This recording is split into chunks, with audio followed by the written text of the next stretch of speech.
People with no degrees are doing better business than fashion designers themselves. I went through our Ambani's Geo Convention Mall. There was a scarf of Burberry print. The same scarf I bought from a local market for rupees 600. And that scarf was in thousands in that store. How should people dress so that they can show their image? Art of dressing makes your presence felt. There were many females who were on the verge of getting married. They never knew how to dress themselves. They sometimes become overdressed or underdressed, but I just broke this pattern. Women wants to start their fashion brand for the very first time. What would you suggest them to have a very strong foundation and how they can build on that strong foundation? They should have passion about the product. What is more important is what are you selling, how are you selling, and whom are you selling? What is your go-to online strategy? What is the first strategy they should use to start getting clients online? Actually,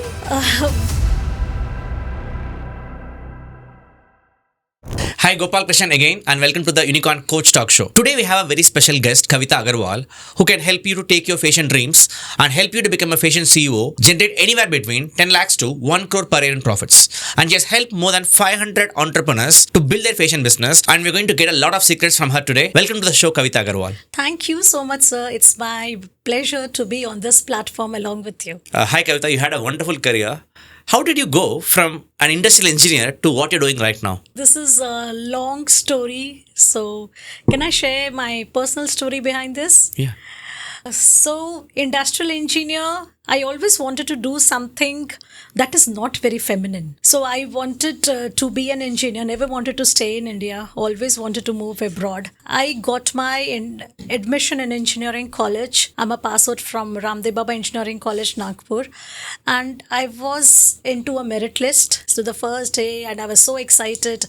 And I was a university topper as well. But something else was stored in destiny for me. I got married in a very small town of Chhattisgarh, but married to a doctor. So once I was married, I never thought my career will actually come to a standstill. No MNCs, nothing. And I just kept on crying and what to do. Because I was from a city coming to a smaller place. So people used to invite me as a chief guest to many events and they used to appreciate my dressing sense. This is how I just changed my mindset to grab the opportunity and grab the opportunity that is available in that small town. So I started running a boutique from my home with one corner of my home, and with no digital era at that time, I could easily make 7 lakh rupees per month of revenue. 7 lakhs per month business with no business background, right? No or nothing. business background. Wow. I had just one thing in my mind, like your education, you don't have to prove yourself that you are an engineer, you have to do something in MNC. If you can be an entrepreneur and you can have that mindset that you don't have to work under someone and you can give employment to someone. I just started with that mindset, beat any industry that you tap in. Wow. And I just tapped into the fashion industry. Yeah, you said that you had a very good dressing sense. Did you have any background of this in your childhood? And how should people dress so that they can show their image? I'll just tell you a small event. Like I was invited as a chief guest. There were 2-3 more people along with me with whom I was sharing a stage. There was one female. She had draped herself into a designer outfit, like a very expensive outfit. Mm-hmm. But I just mixed match something from my wardrobe. And if I give you an example, if she was wearing something worth rupees 40,000, I was wearing something worth rupees 4,000. This is how the journey started. So everyone used to confuse like fashion as a changing trend and it's a huge investment. But I just broke this pattern. What I felt is art of dressing makes your presence felt. And art of communication makes your voice heard. And when you are seen, then you are heard. Wow. So in this way, you have to focus more on the way you enter into any environment. Wow. So art of dressing is so very important. Because your outer experience, your outer personality speaks volume even if you open up your mouth. So this is so very important. So dress for the role you want to play in life. Wow. So how can you just ignite your confidence just by wearing apt clothes for apt occasion? Wow. So this is what clicked into my mind. So let me make fashion more affordable, more sustainable, and how can you mix match so that it is you can say pocket friendly for anyone who wants to embrace fashion and just uplift their personality. Wow. So I always attached dressing with your confidence booster and how it can be your style statement. Yeah, that's what even Gurudev says, right? Vastra is very important. So, like, you went from a small location in your home as a boutique and went to 7 lakhs, right? What is the journey like, right? What are the different steps that you took to actually go from somebody who just started a boutique in a small corner to owning a 7 lakh per month fashion brand? What I realized is something that is very important is how you develop connection with your clients, how you can give them that shopping experience that they want. You should not sound very salesy like you have a client and you can just sell them the costliest product of your boutique.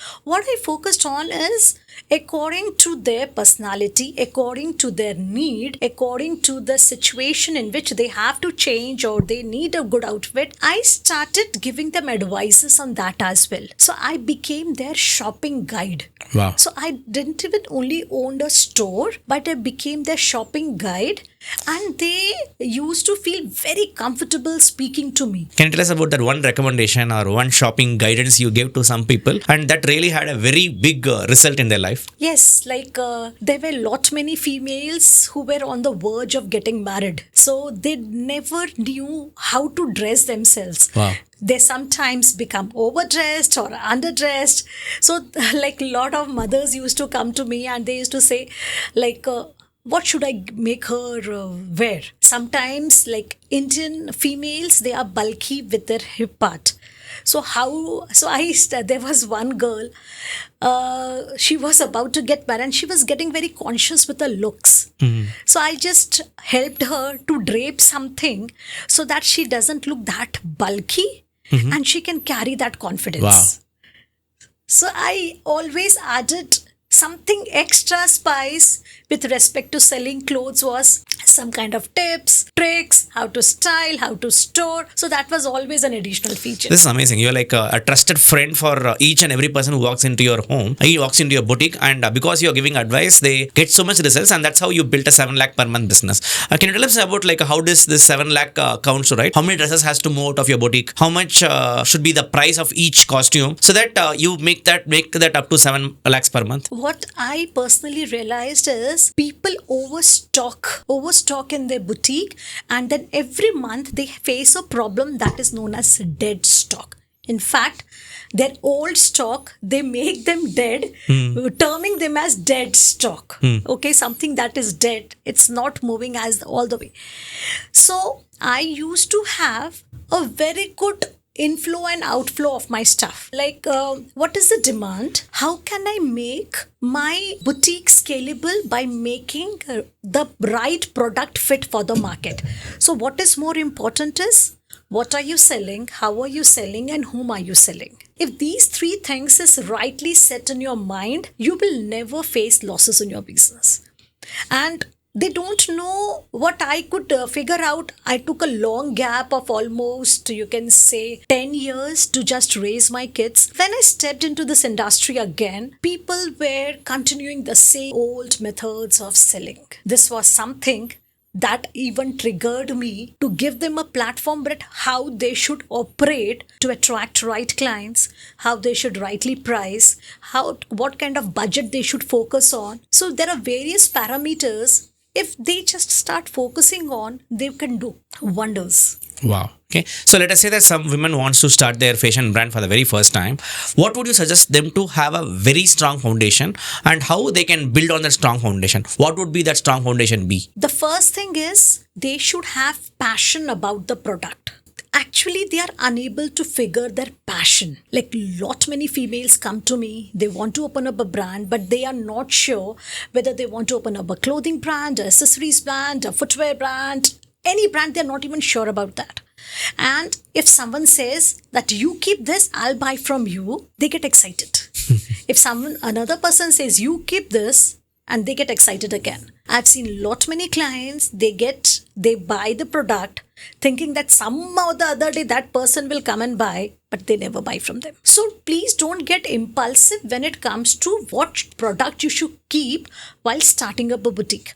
What is more important is you should be passionate about, and it should be right fit for your audience.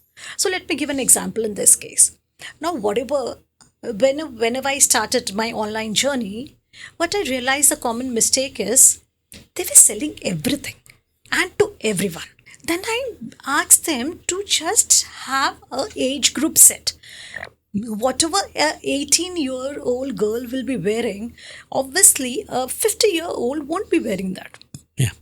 But if you're selling to everyone, that means you're selling to no one. So they need to have, first is along with the passion, what is the exact product they want to keep. So I just keep them giving an example, like think about McDonald's. So if I ask you, if I talk about McDonald's, what exactly comes to your mind? Burgers. Burgers. But McDonald's keeps wraps also, French fries also, Coke also. So what is that clarity a person has to have in her mind, that if I am opening up a brand, that clarity should come in my client's mind that I have an expertise in this segment. This is how they can exactly start and scale their business. Having clarity in their mind, having confidence in your product, and being consistent on a social media platform. That is a triple C that really works whenever you want to start a brand. All right. So many fashion entrepreneurs, they struggle to go online. What is your go-to online strategy? What is the first strategy they should use to start getting clients online? Actually,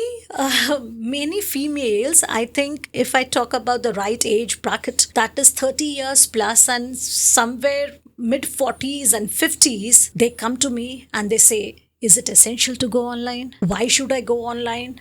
I am not a tech savvy person. How can I go online? So these are the various myths, and I just keep telling them, you don't have to be tech friendly to go online. The way you use your smartphones is just that simple. When I could restart it in my mid 40s, and when I could learn so much of technology after a huge gap, I think any one person can do it. And when it comes to having an online presence, I would highly recommend it super duper essential because of two factors. People these days have a lot of buying options and they have time constraint. There is a change in shopping trend for people. They see certain products online first and then they prefer to go offline. Yeah. So this is one statement that I always keep on telling my clients, जो दिखता है वो बिकता है, जो ज़्यादा दिखता है ज़्यादा बिकता है. Wow. So that means you have to, it's mandatory to have an online presence, though you're not tech savvy, but it's actually mandatory to have. And Kavita, you are known for your Zero Rupee marketing methods. What's your favorite Zero Rupee marketing method? And can you share your best one? See, Zero Rupee Marketing Method, this is one technique which needs no money, but your inner strength or your confidence. Yeah. I remember, I'll love to share one incident. This is just a month back. I got a client from Delhi and she was an air hostess by profession. And after being an hostess for 8 years, she just shifted her stream and started running a boutique. And she was from an extremely good family and she came to me and she was like, ma'am, I'm in huge loss. The month is ending. I need to pay my rent. I asked her, how much rent do you have to pay? She told 27,000. I told her, do you trust me? She told, definitely. I told her, I'll give you a task, complete within 2 days, and you won't have any kind of problem. I just gave her my very popular Zero Rupee marketing. And immediately after 2 days, she called me and she told, ma'am, I could make 30,000. Wow. And what was the method? I'm so eager to know. That is a secret. For that, people have to join my masterclass. See, the main thing is people don't get clients because they don't know that if you acquire a new client, that is way more expensive than retaining an old client. Exactly, yeah. So what steps have you to do to retain your own clients? They are just a call away. They are just a call away. And we feel so hesitant. Why will we call? Will it look nice? Won't it look very salesy? So these are the questions that they themselves train their mind and they don't take this step. Wow. And you also say about, right, sending videos to them, right? What kind of videos should they send to their previous clients that makes them to come and buy from you? I help them to create a variety of videos. Suppose someone is launching their brand, their approach towards like any kind of society or target audience will be different. They'll be promoting like I'm opening up my store, so can you shower some love and blessings by spreading the word around? Yeah. They can have that. Someone who wants to attract, you can say, people who are always looking forward for discount. For them, they'll create a video because these days people don't love reading so much. So a 30 seconds to 1 minute video could be magical. So they can create a video like because and Indian market is offer driven. So they have to hit the nail right. What kind of offer they should apply according to season. If they can nail that right, they can convert that into video and could circulate. So now if you are targeting certain like high-end clients, luxurious clients, they will not come even by watching your video. For them, they require your personal call, not a call from your teammate. So we have categorized 13 to 15 kind of clients, and according to the client, we gave them, you can say we have bucketed the clients, and according to the client and according to the stock and according to the season, we create videos. Wow. And what has been the best seasonal offer you have made for your clients, which worked really well for them? What one thing that I feel people are struggling with in this industry is with seasonal sales. Yeah. Okay, so whenever a client comes to me and they say me like, this is not our season, then I tell, why is not your season?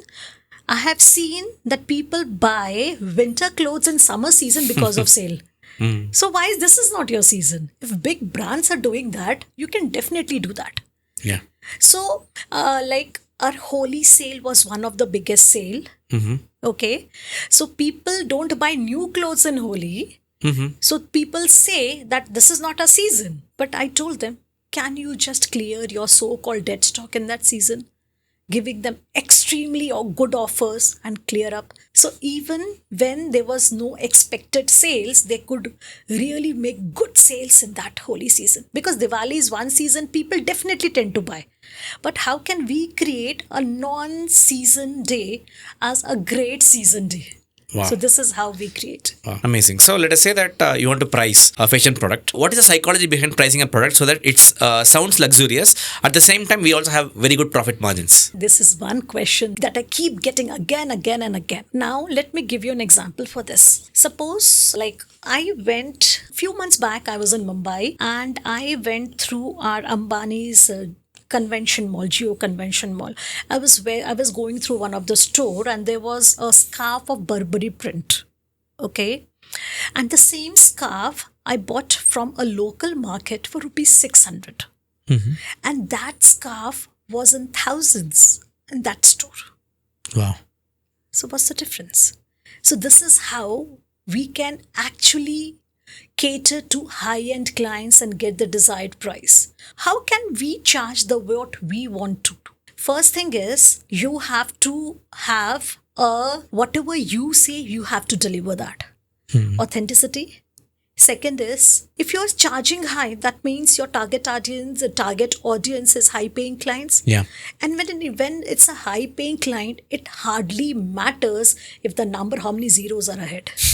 Because they are least bothered about zero. What are they bothered about is, how rare is it? What is the shopping experience will they get? Okay. And how will they feel when they dress in your styled product? Wow. So that matters to them more rather than the price. So if they can describe how intricate is the design, how pure is the fabric, what is the craftsmanship they have used, I think price doesn't matter. And how can women who don't have any fashion design like degree, how can they approach design? How can they approach beauty when they create these things? So this is again I think all fashion designers are going to hit me hard. So what I realized is people with no degrees are doing better business than fashion designers themselves. Wow. There is a recent client of mine, because they have there in their head, I'm a designer, I'm a NIFT pass out, I'm a designer. Okay. I'm a designer from NID, from NIFT, from blah blah places. So that thing is so strong in their head that they hesitate to go to that ground level. That ego is hitting them hard. Wow. So how can so in this case, what I realized is people who have good dressing sense and who are able to have better communication and connection with their clients, they are doing way much better business than all degrees and fashion designers. Even I believe in it, right? If you're not related to hotels and you go to hotel business, you'll disturb the whole business.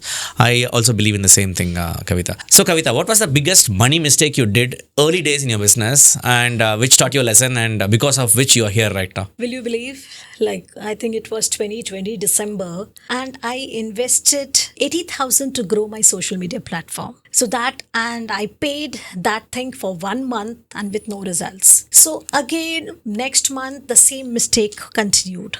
Then I realized I should be aware, whoever I'm delegating the work, I should know the work before. Then I'll able to track whether he is going on a right path or a wrong path. So I literally burned a lot of money on digital marketers. So that gave me a big learning. So even though I'm not doing it on my own, but I should know what exactly is the work they need to do. Got it. I also believe in the same thing, right? As an entrepreneur, right? We need to be a generalist. We should know a bit of everything, because otherwise we cannot delegate properly and with confidence. Have you ever been told you can't make money in fashion business, especially because you come from industrial engineering design? Yes, definitely. My family used to always demotivate me, and they were like, "What are you doing? You are running something that you don't have any kind of degree, any kind of knowledge, and you're doing something and you're just wasting your time." I just took that as a challenge, and I just trusted my own guts.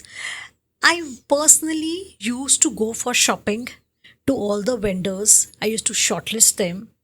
And I remember a day I bought some, you can say, expensive pieces that during that era, it was something nearly 13,000 worth a kurta.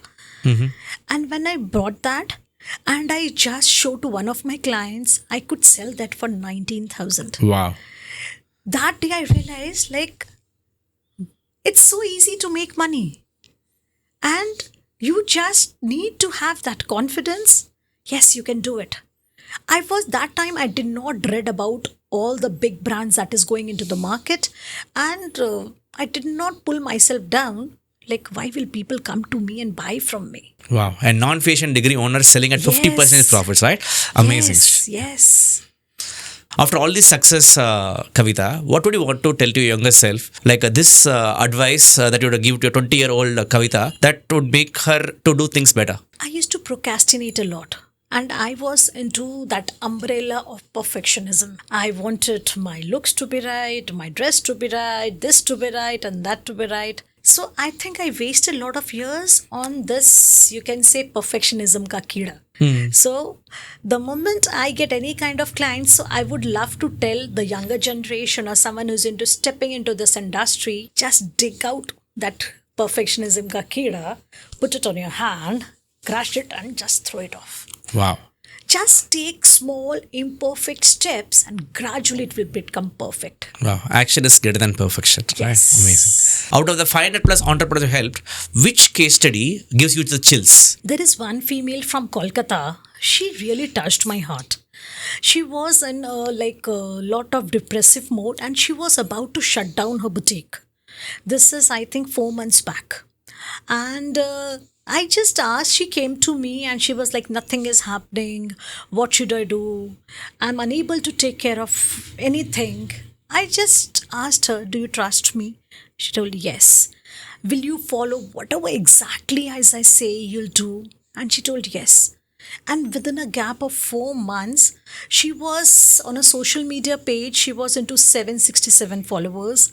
Now she has crossed 2,500 within Wow. a span of 4 months. She's doing business in Lakhs. She never faced camera. Now she's shooting good reels. She's going on Insta lives. She is like she's getting good clients from an online space as well. So whenever I see, and she just follows each and everything I say. She was a late riser, and now she gets up early in the morning, attends my morning wealth club, and the whole family is astonished. And whatever she learns from me, and she tends to explain it to her children, to her husband. She started on saving daily.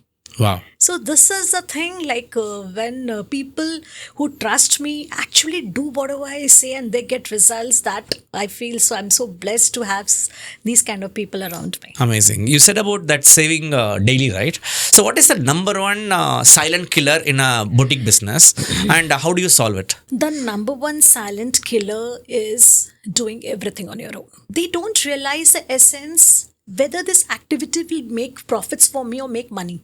Let me give an example in this case. They very well know they have to be seen in the market. That means they have to use social media. Shooting a reel is important, but editing is consuming time and not a money making activity. And they are utilizing, or they are busy but not productive. So I explain then the difference between what's if you're getting busy or you're productive. So the silent killer is they don't know how to figure out money making activities in a boutique business. And they tend to do everything on their own. And because of this, they are just killing time, killing profits, and this goes on. So, how can they fix this, right? You said about the daily saving habit, right? What is yes. So I help them to trace their money on a daily base. So we just help them to focus on their ROI, that is return on investment.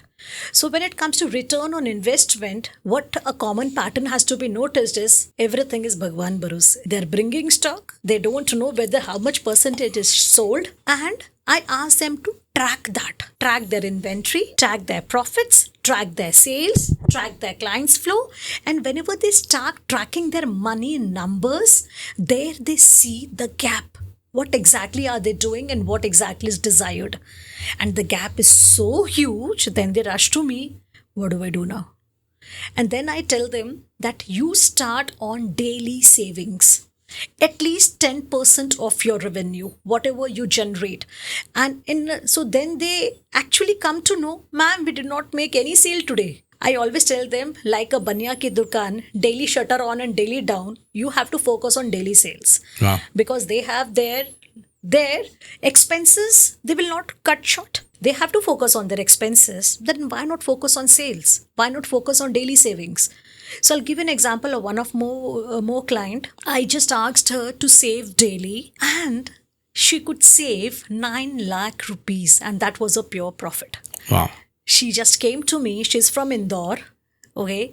And her name is Vinita. And she came to me and she told me, ma'am, I could save 9 lakh of rupees. I don't know how it happened, but it happened. Wow. Daily sales and daily take-home income. Right? It's a dream of any fashion brand. Yes. Amazing. So, what is that one money ritual you swear by and you will never miss it in a week? So, what is that one money ritual?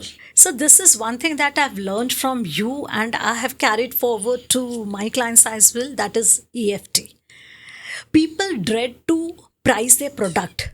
So one thing that I have asked them to do generously is EFT for right pricing. Wow. So that they are not dreading like, have I priced right? So this is one practice that they have been following. Now let us move to rapid fire section. I'm going to ask you questions. I have to answer in a word or two. What is your favorite fashion trend right now? Tailored power dressing. If you had to choose branding or product quality, Product quality. what is one word that defines your business philosophy? Authenticity. What is your guilty pleasure when it comes to fashion? Statement pieces. What's the most random piece of advice you have given to an aspiring fashion entrepreneur? Stop perfectionism. Wow. Now we are coming to the last part of this podcast. As a woman entrepreneur, what is the legacy you want to leave in this world? Just come out of your comfort zone, break all the barriers, and lead a meaningful life. Wow. If every woman who is watching this podcast right now can take one step towards their dream, what would that step be? take action, because confidence is, I think it's not available anywhere in the market. You have to build it by taking action on a daily basis. So just take action. So tell us about your Zero Rupee Marketing Masterclass. Who should attend it and what is the main takeaways? I think anyone who is aspiring to do something like do something means, even I wanted to do something, but they are unable to figure out what exactly they should do. And someone who is actually running a business but don't know how to scale it. And someone who is running a business for almost, you can say 10, 15, 20 years, but now they are scared about the changing trends and they don't know how to cope up with the ever changing fashion trend in the market. So anyone who is related to fashion industry, maybe they are into a startup mode or initial phase or a later older stage, everyone is welcomed into my masterclass. Wow, amazing. Finally, if today was your last Instagram post, what would be your one-liner on it? Embrace your uniqueness, live life boldly, and wear confidence like a crown. Wow, amazing. You're a queen. Yeah. A unicorn queen. So, Kavita, thank you so much for coming to this podcast and sharing all the insights of you working in this fashion business for this long. So, I'm really thankful, Gopal sir, for inviting me on this podcast. I hope anyone who watched this, it really could have impacted their life. And I am blessed that you are impacting coaches across the country and inspiring us. So I just wish that you keep inspiring and empowering more coaches like us. Thank you so much, Kavita. Thank you for your patience, for sticking to the end of this podcast. Hope you got a lot of insights. And if you want to know more insights like this, you can click this link above and you can watch the rest of my talks. I will see you in the next one.